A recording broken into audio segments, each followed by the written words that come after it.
walked across the country, and we were asked to help in that walk, and we made him an honorary Panther at that time. And when he visited our school, and we then walked to the downtown Chatham Center with him. Some of you may remember that walk.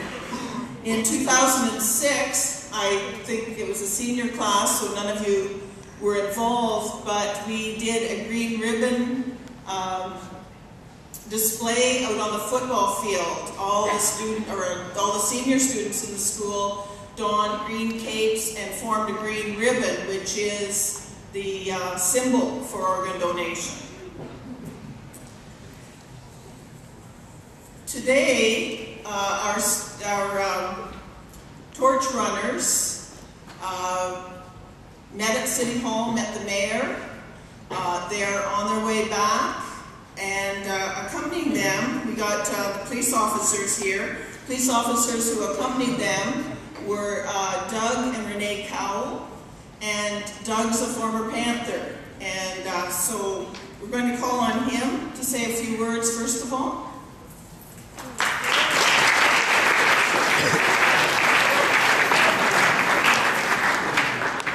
Thank you. Hopefully you guys can hear me. I'm not much of one standing in front of a mic, so if you can in the back, let me know. And first of all, I want to thank all of you and John McGregor for supporting the Green Ribbon campaign, especially through my heart, my wife. To give you some background, the runners were gracious enough to do the run in memory of our daughter. Our daughter was born in 2001, and after 9 days, she had a heart transplant in 6 kids in Toronto. She had a condition called hypoplastic left heart syndrome. It was very rare, and her only chance of survival was a heart transplant. So at 9 days old, she received that heart transplant, and things went very well. And 5 weeks later, unfortunately, because of the size of the heart, she got an infection and passed away. So we were very grateful for that opportunity that she had in life. And it was amazing to see that even at a small age, as an infant, or close to 7 years of age, you're able to receive that chance of life and have a transplant. We became involved in every April. Some of you may know if you're here for the Green Ribbon campaign. The 3 emergency services in Chatham, Kent, police, fire, and ambulance all wear green ribbons on their uniforms for the whole month of April for organ donation. So I'd just like to thank you again for this opportunity today, and to take home an important message: consider organ donation, and if you do, make sure you inform your loved ones in regards to your wishes. Thank you.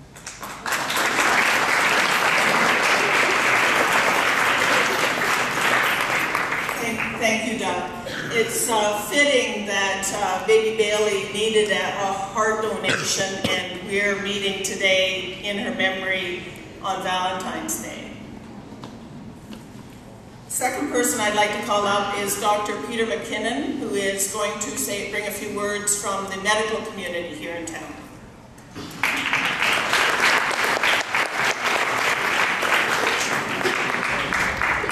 Thank you very much, Mrs. Ross. I think I will use the mic. So first of all, I'd like to thank you for all being here today to listen to the message about organ donation. It's near and dear to a lot of people's hearts, particularly in the medical community. There's a great shortage these days of organ and tissues for donation across Canada, mostly because, in my mind, people are unaware and they don't sign their donor cards, which everybody gets with a driver's license. In the year 2006, there were about 4,200 people across Canada on waiting lists for organ transplants. And that year, about 250 of them died waiting for the organs that never came. And that gap between transplant patients on waiting lists and the available organs is widening, unfortunately, and that's why we're spreading the message to you guys. In Canada, sadly, we rank almost at the bottom of industrialized countries with regards to organ donation.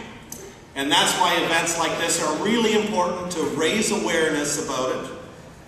I'd really like to thank the people that are involved today. We're going to hear later on from Mr. George Marcello, who's been raising awareness about this for a number of years now. I really want to applaud him, not only for his efforts today, but for his efforts for the past number of years.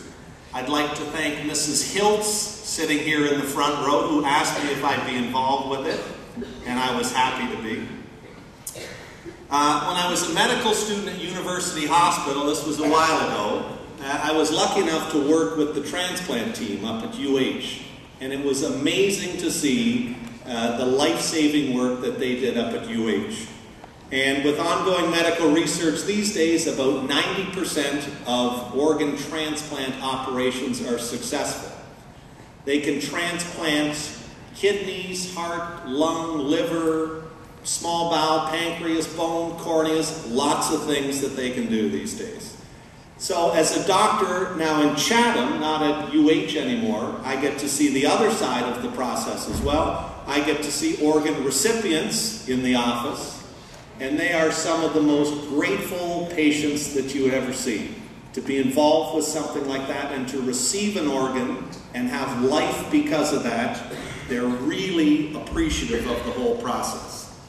On the other aspect of it, I see, unfortunately, the other side of it, where with the loss of a loved one at a really difficult time in a family's life, that situation's made a little bit easier. There's some consolation with organ donation. So I think with you guys all here, with high school students, everybody can help today by signing one of these little cards. That's an organ donor card. This is the one I carry with me. You get these every time you get a driver's license or a renewal for that.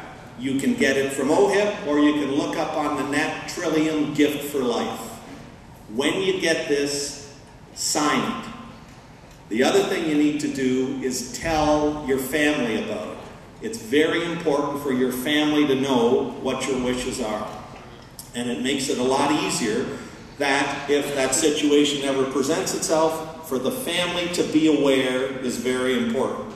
So, for all you high school students out here, Canada's done a dismal job with this up till now. So hopefully with you guys as the new generation, hopefully raising awareness with somebody at your age, we'll get a lot more of these signed, we'll get a lot more tissues and organs donated, and the people that really need them will be really appreciative of it. Thanks very much.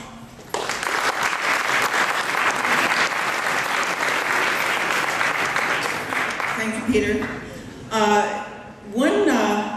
One thing that I was thinking of, and I happened to be in the school the other day, and the announcement came on because I thought, I'm getting old, and and I've got my donor card signed, but at what point do they say, oh, no, not taking her organs? What I heard on the announcements was 90 to 100. So, and I'm planning to live to be 100, so they're welcome to them at that point. I think some of you may not be aware that you can, not very many, but there are a few organs that a living donor can donate under special circumstances. And Mrs. Peg Dawkins is here from the Sarnia Board Office to speak on that side of it.